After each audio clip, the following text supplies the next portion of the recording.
darles la bienvenida a la unidad y al capítulo de cardiología.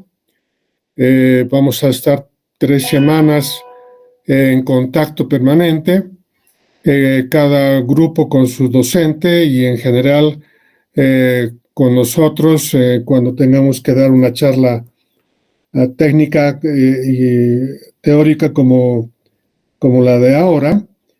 Y agradecer por su participación en este capítulo. Mi nombre es Edgar Pozo, soy cardiólogo. Hasta hace muy poco tiempo fui director del Hospital del Tórax. Hace un tiempo atrás fui ministro de Salud y docente hace como 14, 15 años. Entonces, vamos a empezar la charla teórica del día de hoy con el tema de fiebre reumática. Está claro, ¿verdad? Sí, doctor. Muy bien. Sí, doctor. De acuerdo, vamos entonces. La definición. Fiebre reumática es una enfermedad jóvenes inflamatoria del tejido conectivo. Puede ser aguda y subaguda. Pero lo más importante es que aparece, para entender bien la enfermedad, como una complicación tardía, no supurativa, de una infección generalmente faríngea, aunque no es la única, pero en un 98% sí, debido a el ingreso de una bacteria al organismo, que es el estreptococo beta hemolítico del grupo A de Lassenfeld. No van a olvidar más esta figura. El causal de esta enfermedad es el estreptococo beta hemolítico del grupo A de Lassenfeld, que compromete principalmente al corazón, secundariamente a las articulaciones, secundariamente al sistema nervioso central, la piel y el tejido subcutáneo. Entiéndase bien que al afectar el corazón es el lugar donde puede provocar mortalidad si no se atienden bien y a tiempo las cosas. En cuanto a la etiología, podemos mencionar que hay una relación evidente entre la infección estreptocócica faríngea y esta enfermedad de la fiebre reumática, proveniendo de 3 grandes pilares o fuentes. Una fuente clínica donde la aparición de la enfermedad es secundaria, es posterior, es después de una faringitis estreptocócica. Faringitis estreptocócica tenemos que decir porque lo primero que tiene que hacer, lo que ustedes tienen que hacer con un niño o con un joven que tenga el cuadro que vamos a describir es hacerle un hisopeo faríngeo para llevar al laboratorio y se haga un hemocultivo. Un cultivo de fauces, ¿no? De mucosa orofaríngea, donde se tiene que detectar por laboratorio y por cultivo la presencia del estreptococo beta hemolítico. El segundo pilar es la epidemiología, donde se sostiene que las epidemias de infección faríngea estreptocócicas son seguidas de un aumento en la incidencia de la enfermedad. Esto sobre todo para países del tercer mundo, del segundo y tercer mundo. En el primer mundo prácticamente se ha controlado en un grado extremo a la fiebre reumática. Es rarísima la presencia de fiebre reumática en calidad de epidemia en Europa o en Estados Unidos. En tanto que en África, en Asia y en América hay todavía una importante presencia de la enfermedad. Y el pilar inmunológico es la aparición de anticuerpos contra los estreptococos.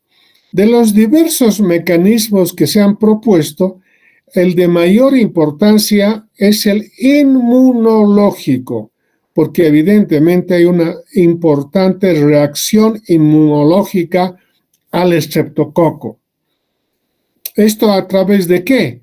De anticuerpos, de autoanticuerpos contra componentes propiamente cardíacos y específicos. Esos niveles clínicos, epidemiológico y inmunológico son, digamos, la tríada etiológica de la enfermedad. Entre las manifestaciones clínicas, podemos mencionar que el cuadro clínico se caracteriza por la aparición de manifestaciones generales 2 y 4 semanas después de una faringitis, como habíamos mencionado. Entre las manifestaciones clínicas más frecuentes se encuentran la fiebre, que no tiene grandes oscilaciones, oscila entre 38 y 39 grados, hay epistaxis, sobre todo en los niños, hay dolor abdominal que puede conducir a diagnósticos erróneos. En la fase aguda, como vamos a ver más adelante, las manifestaciones clínicas se presentan carditis, poliartritis, poliartralgias, corea, eritema marginado, que son síntomas y signos que son parte de la manifestación clínica de la enfermedad. En la fase aguda, que dura más o menos 2 a 3 semanas, se observa una reacción inflamatoria exudativa en el tejido conectivo alrededor de los vasos sanguíneos pequeños del corazón, de las articulaciones y de la piel, caracterizándose por edema e infiltración linfocitaria, con además la presencia de células plasmáticas. Entonces, esta es la característica de la patología en la fase aguda. En la siguiente fase, que es la proliferativa, es más evidente el compromiso miocárdico y endocárdico. Se observa aparición de espacios perivasculares de grandes células multinucleadas constituyéndose en lo que se ha denominado el nódulo de Atschoff, que es una lesión miocárdica patognomónica de la fiebre reumática, observándose después depósitos increíbles de eosinófilos formando lo que se llaman vegetaciones sobre las válvulas cardíacas y sobre el anillo de las válvulas cardíacas. Estas vegetaciones son algo así como verrugosidades pequeñas de hasta 3 milímetros que con el tiempo fibrosan y producen engrosamiento de las válvulas cardíacas. Se ha querido hacer entender mejor la enfermedad para diagnosticarle de acuerdo a sus síntomas lo que se ha debido llamar por el profesor Jones los criterios de Jones para el diagnóstico de la fiebre reumática, jóvenes. Se ha dividido, Jones propuso y se ha aceptado y actualmente está vigente, 2 tipos de criterios. El criterios mayores y los otros, los criterios menores. Ambas cosas tienen su importancia para lo que después les voy a comentar. Los criterios mayores son la presencia de carditis, inflamación cardíaca, poliartritis, inflamación articular, corea, en la parte del sistema nervioso central se produce corea, el eritema marginado en la piel y nódulos subcutáneos también en la piel. Estos son los 5 o 6 criterios mayores: carditis, poliartritis, corea, eritema marginado y nódulos subcutáneos. En tanto que los criterios menores son fiebre, artralgias, malestar general. En el laboratorio se presenta eritrosedimentación acelerada y la presencia de proteína C reactiva. Se aprecia también en el hemograma leucocitosis, ¿verdad? Y en el electrocardiograma se puede observar la presencia de un intervalo PR prolongado, que luego ya les voy a comentar. Ahora, la evidencia de la infección estreptocócica jóvenes es más evidente cuando se detecta antiestreptolicina O. Antiestreptolicina O. Esto, evidentemente, ayuda a detectar con diagnóstico más o menos acertado a un porcentaje serio para decir es fiebre reumática o no, estos criterios mayores y los criterios menores. Desarrollamos un poco los criterios mayores. Artritis. Es la inflamación articular. En su forma clásica, la fiebre reumática, la artritis compromete grandes articulaciones. Estamos hablando de las rodillas, de las articulaciones de los pies, de los codos, de las manos. Característica de la artritis, señores, es que es migratoria. Esto es muy importante que ustedes sepan para diferenciar de otro tipo de artritis. La artritis de la fiebre reumática es migratoria. Una semana está en la rodilla izquierda, la semana siguiente ya no está allá, sino está en el codo derecho. En la siguiente semana está en la articulación de los pies. Y así va movilizándose, migrando la artritis de una articulación a otra. Esto la diferencia de otro tipo de artritis, donde las artritis son permanentes.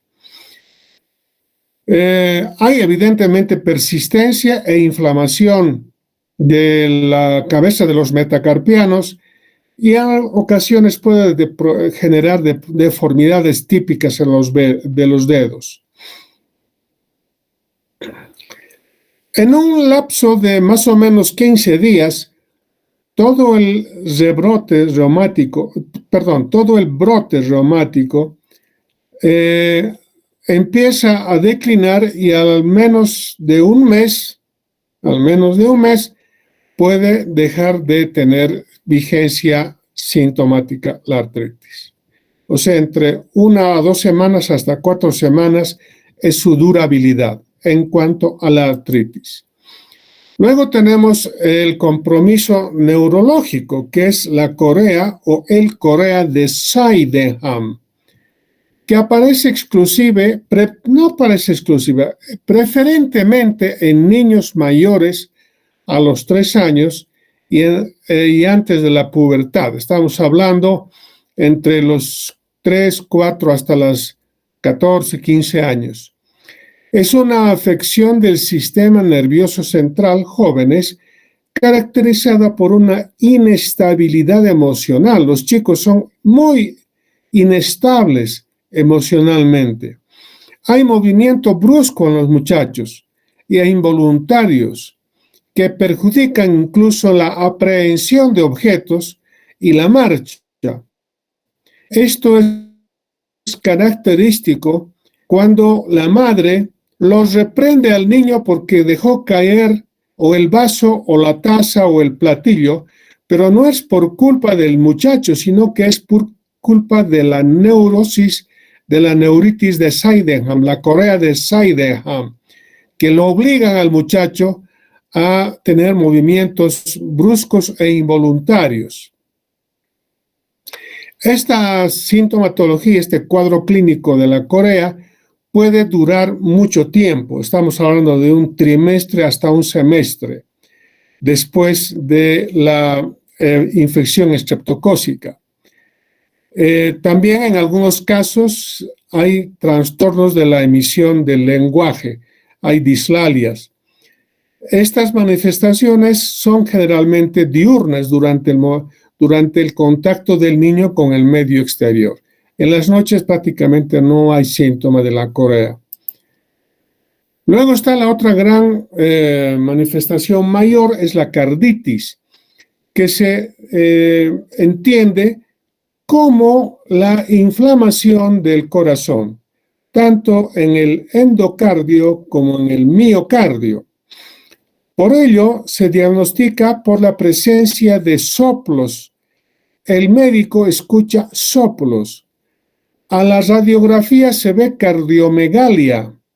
A la auscultación se puede percibir frotes pericárdicos. Se puede percibir un ritmo de galope. Puede entrar el muchacho o el joven o el niño en insuficiencia cardíaca con taquicardia.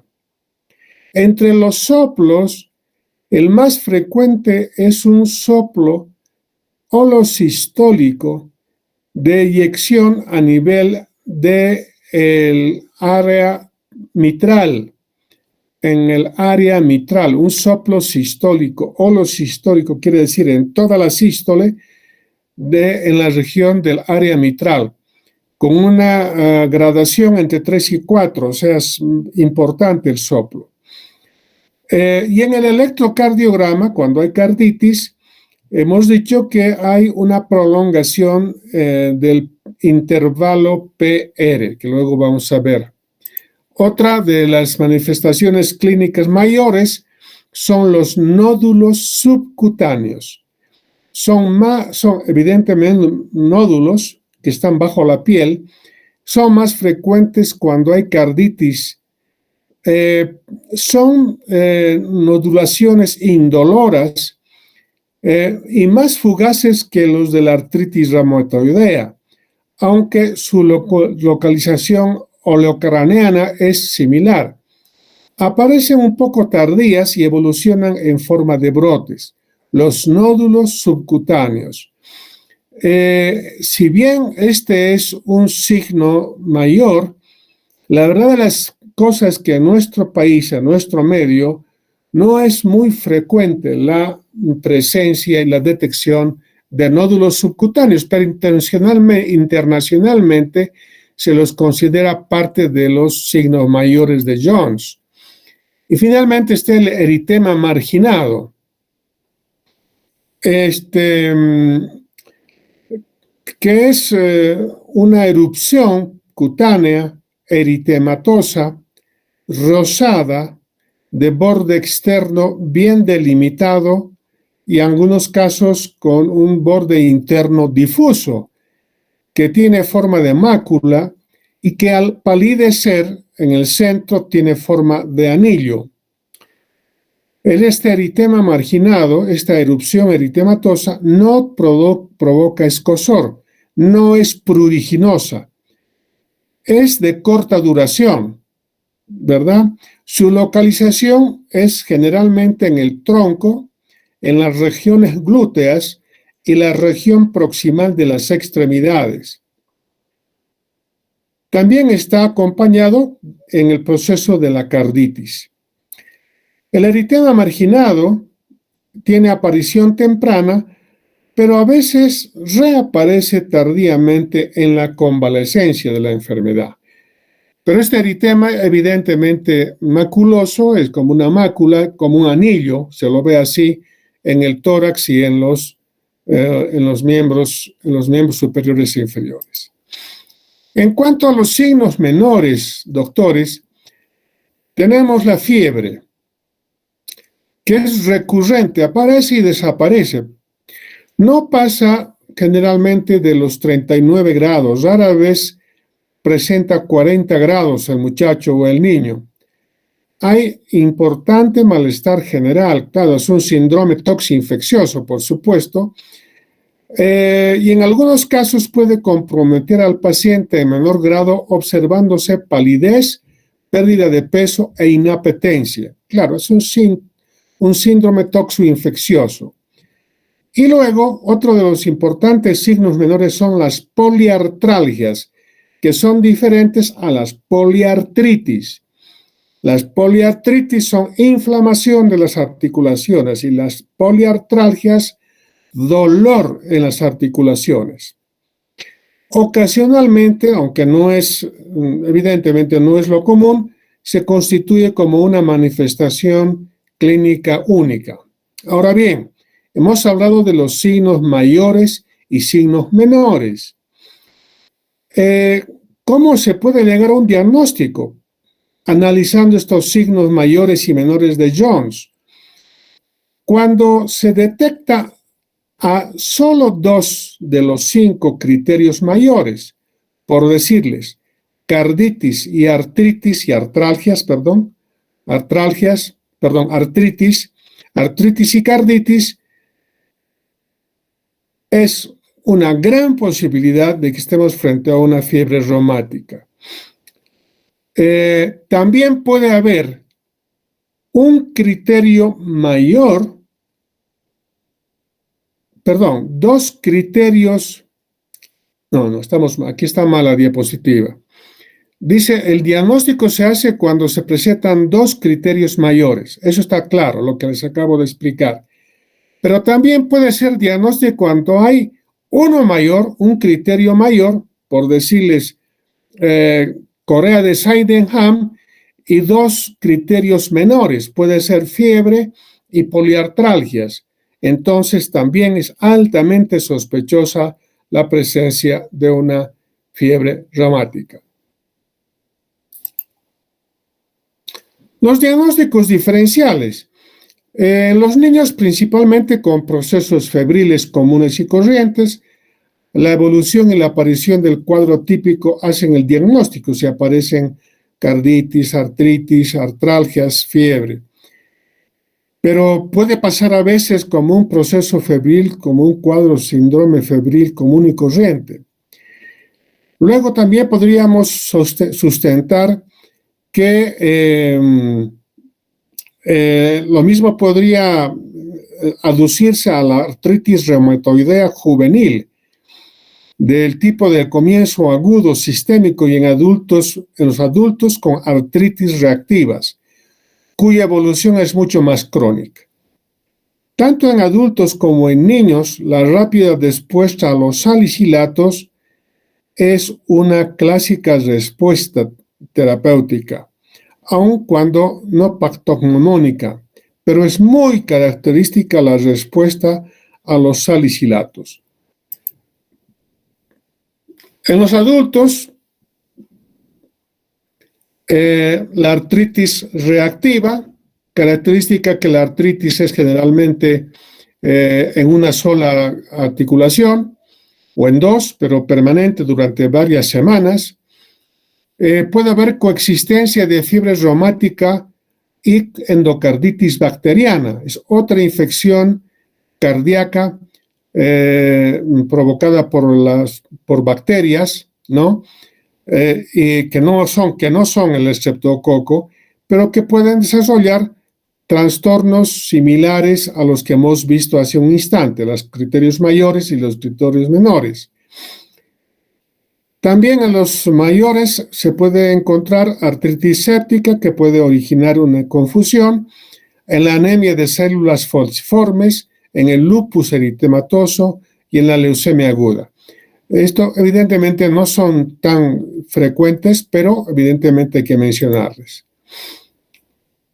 Ahora, en cuanto al laboratorio, podemos mencionarles que les decía que la titulación de antiestreptolicina O mayor a 250 unidades TOD para arriba, 250 unidades TOD para arriba, hace el diagnóstico de infección estreptocócica.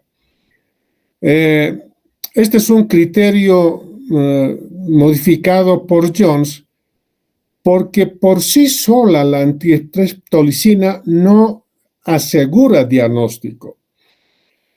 pero tiene que conjuncionarse con la clínica y la sintomatología. Por lo tanto, si hay síntomas mayores o criterios mayores, criterios menores y antiestreptolicina O por encima de 250 unidades TOD, esto es fiebre reumática.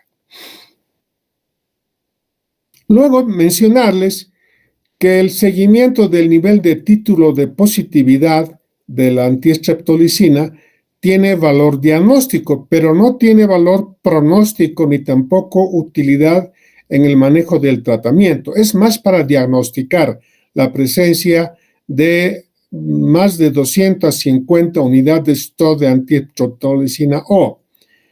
Puede presentarse también esto en otro tipo de infecciones. En el laboratorio también hay eritrosedimentación acelerada. Es muy importante esto, la presencia de proteína C reactiva, positiva, 2 a 3 cruces. Esto lo va a pedir el médico cuando mande las muestras de sangre al laboratorio. Entonces, para que ustedes tengan claro, lo que es característico en el laboratorio de la fiebre reumática es la antiestreptolicina elevada por encima de 250 unidades TOD, la proteína C reactiva, 2 a 3 cruces. Evidentemente, lo que les comenté al principio, que tiene que haber una correlación con los síntomas y signos que el paciente manifiesta. En cuanto al tratamiento, es muy importante, jóvenes, me van a entender. Cuando ya se ha declarado con absoluta certeza que el muchacho, el joven o el niño está cursando fiebre reumática, la principal arma contra el estreptococo beta hemolítico, señores, es la penicilina benzatínica. Fíjense que esto viene ocurriendo desde hace más o menos 30 años o más. La penicilina benzatínica es el antibiótico adecuado, ideal para matar al estreptococo y liberarlo al chico de lesiones cardíacas. En el adulto, en los jóvenes de 10 años para arriba y en adultos se debe dar dosis de 1.200.000 unidades de penicilina benzatínica. De hecho, mencionarles que las ampollas que ustedes quieran recetar para que la familia compre en las farmacias, la penicilina benzatínica en la farmacología, en la farmacopea, en el comercio, ya viene de 1.200.000 unidades. Lo cierto que es a los chicos de menos de 10 años, se debe dar la mitad, o sea, media ampolla, 600.000 unidades de penicilina benzatínica. Ocasionalmente, si el paciente, el joven, el niño es alérgico a la penicilina, se pueden dar macrólidos como la eritromicina, 250 miligramos cada 8 horas durante 10 días, o se puede recurrir a la acitromicina durante 5 días. Esta acitromicina es de última generación y ha ayudado mucho a los cardiopediatras, sobre todo. En cuanto al efecto antiinflamatorio, la aspirina en una dosis baja de 75 miligramos por kilo, por peso y por día, no cambia tanto el curso de la enfermedad, pero le provocan un gran alivio al pacientito, ya sea por la artritis, porque como es un antiinflamatorio la aspirina, y también disminuye la fiebre. ¿No es cierto? Porque usted sabe que la aspirina también baja la fiebre. Entonces, la aspirina en la parte antiinflamatoria es muy importante dar al paciente. Ahora, Los pacientitos que tienen carditis severa, hay cardiomegalia, insuficiencia mitral, hay soplos, etcétera, etcétera, y hay cierto grado de insuficiencia cardíaca, deben utilizarse, jóvenes, no se van a olvidar, corticoides, como la prednisona, de 40 a 60 miligramos por día, tratamiento que se debe mantener por 2 semanas para luego ir disminuyendo y retirarlos de manera progresiva, nunca suspender la prednisona de manera brusca, sino de manera lenta y progresiva. Otra de las características, jóvenes, del tratamiento de la fiebre reumática aguda es el reposo. Debe ser sometido el paciente a 3 semanas por lo bajo. A veces hay que estar 1 mes a 2 meses internados. Reposo debe ser mantenido entre 3 semanas hasta puede ser de 2 meses, sobre todo si hay carditis alrededor de 6 semanas. Cuando hay insuficiencia cardíaca concomitante, pueden utilizarse diuréticos para disminuir la volemia sobre el corazón.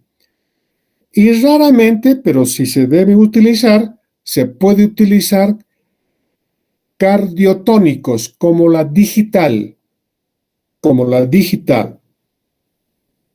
Obviamente, al mismo tiempo que estamos dando anticarditis, antiartritis, aspirinas, corticoides, etcétera, lo que sí hay que hacer, sin lugar a dudas, es el tratamiento antiestreptocócico, la penicilina benzatínica del grupo A de Lasenfield.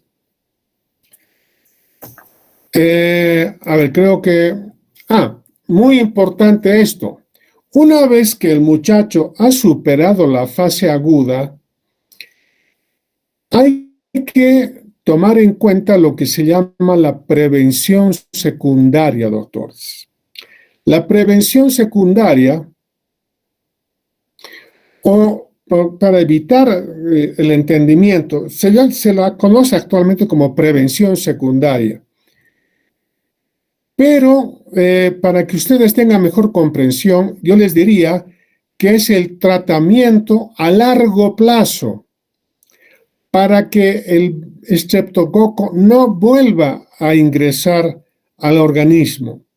Sobre todo, es muy importante esto de la prevención secundaria o la terapéutica a largo plazo para aquellos pacientitos que han lamentablemente tenido lesiones cardíacas como secuelas.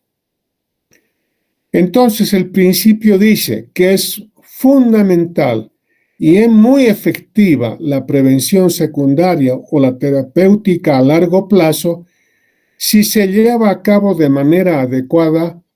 Prácticamente esto eliminará recurrencias, es decir, que se vuelva a infectar el muchacho o el joven. ¿Cómo se hace? Se inicia con el tratamiento de la erradicación del estreptococo. ¿Con cuál? Con la penicilina benzatínica, de 1.200.000 unidades. Este tratamiento a largo plazo debe durar por meses, incluso por años. Si no ha habido lesión secuelar, debe recibir una ampolla de penicilina por mes hasta cumplir los 21 años de edad. Ustedes dirán, qué barbaridad, ¿cómo va un joven o un niño a aguantar mensualmente penicilina inyectable durante tantos años? Fíjense lo que les voy a decir. Cuando por una reinfección, donde se ha dejado de administrar penicilina benzatínica en la prevención secundaria, el muchacho puede tener una recaída estreptocócica. y tener en esta segunda fase, en la fase de reinfección, una verdadera lesión valvular, que es la que más lesiona la fiebre reumática en el endocardio, la válvula. Entonces, puede terminar invalidando al corazón, doctores, una de las 4 válvulas cardíacas, y a la larga va a tener que ser sometido el paciente a una cirugía cardíaca de reemplazo de la válvula afectada. De no ser así, la posibilidad de una muerte del paciente es casi señalada. Por lo tanto, para evitar estas circunstancias, yo digo, y ustedes también analícenla, un pinchazo mensual es un ay de segundos de una medicina que creo que no cuesta más de 35 pesos la ampolla de penicilina, 35 pesos mensuales, ¿ya? Durante muchos años, es mucho más llevadero, mucho más económicamente sostenible para una familia que de pronto, cuando el muchacho tiene 20, 25 años, tiene que ser sometido a una cirugía cardíaca que cuesta por lo bajo $15,000, donde tiene que entrar a una circulación extracorpórea, una cirugía gigante, grande, masiva, donde las posibilidades de complicaciones hasta la mortalidad son importantes. Es preferible, pues, gastar 35 pesos por mes con un pinchacito, pero liberarse por siempre de la reedición de la fiebre reumática. Unos dicen que no hay un concepto absoluto sobre la duración del tratamiento profiláctico. Las escuelas del tercer mundo dicen tendría que ser hasta los 21 años. Otros dicen que lo ideal sería mantenerlo de por vida. Pero ¿saben en quiénes se debe dar de por vida? En los pacientes que tienen enfermedad valvular, ya sea por la primera infección o por una segunda reinfección, enfermedades valvulares que no provocan gran compromiso cardíaco ni gran compromiso del paciente, se pueden tratar con penicilina benzatínica toda la vida. Siempre tratando de comparar y de equilibrar la posibilidad de una cirugía gigante con grandes costos, ¿no?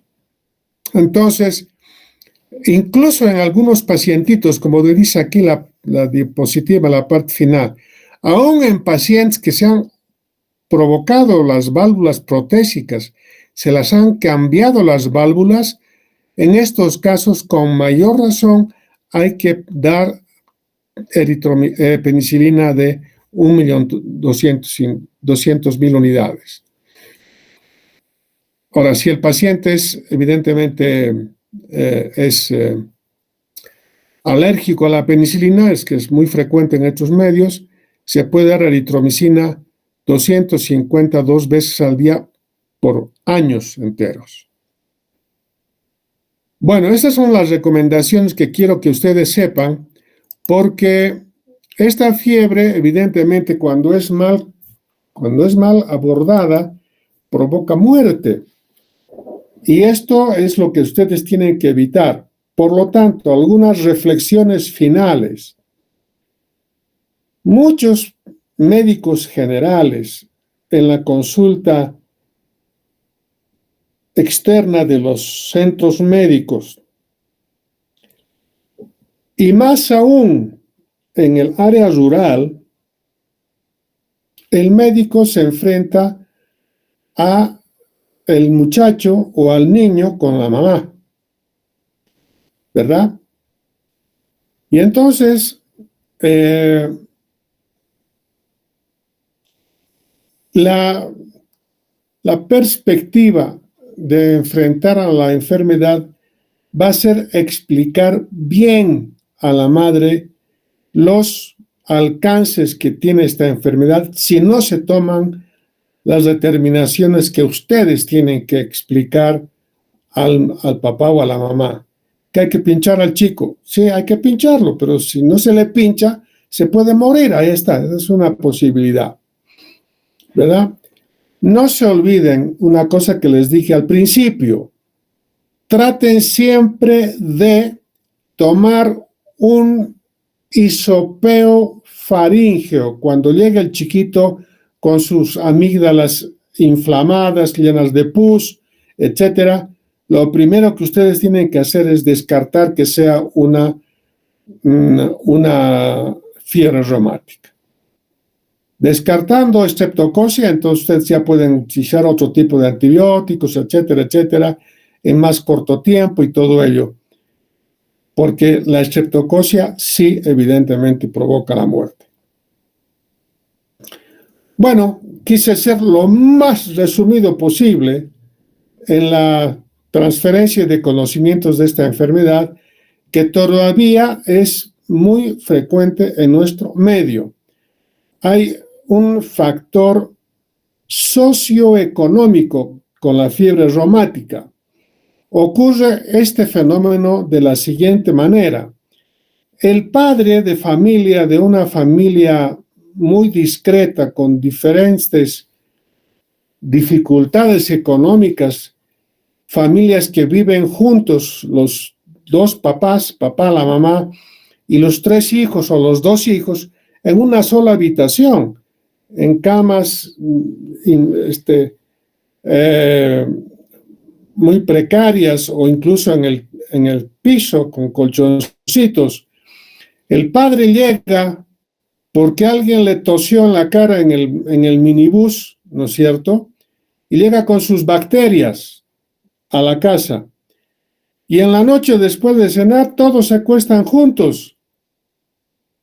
Y entonces la contaminación hacia los niños o hacia los jóvenes en un ambiente estrecho, eso se llama hacinamiento familiar, es altamente causal en nuestro medio y en muchos países de Sudamérica. Esta es la causa de la pobreza, de la fiebre reumática y la pobreza. Por eso es muy importante que sepamos diagnosticar bien y tratar bien a la fiebre reumática. Se la puede tratar perfectamente. Se la puede tratar perfectamente y no provocarle daños al niño. Pero hay que ser consecuentes. Y esto tiene que saber el padre y tiene que saber la madre. Bueno, a ver, creo que hemos terminado. Mi grupo, el grupo de Edgar Pozo, los 6 del grupo de Edgar Pozo, mañana nos vamos a encontrar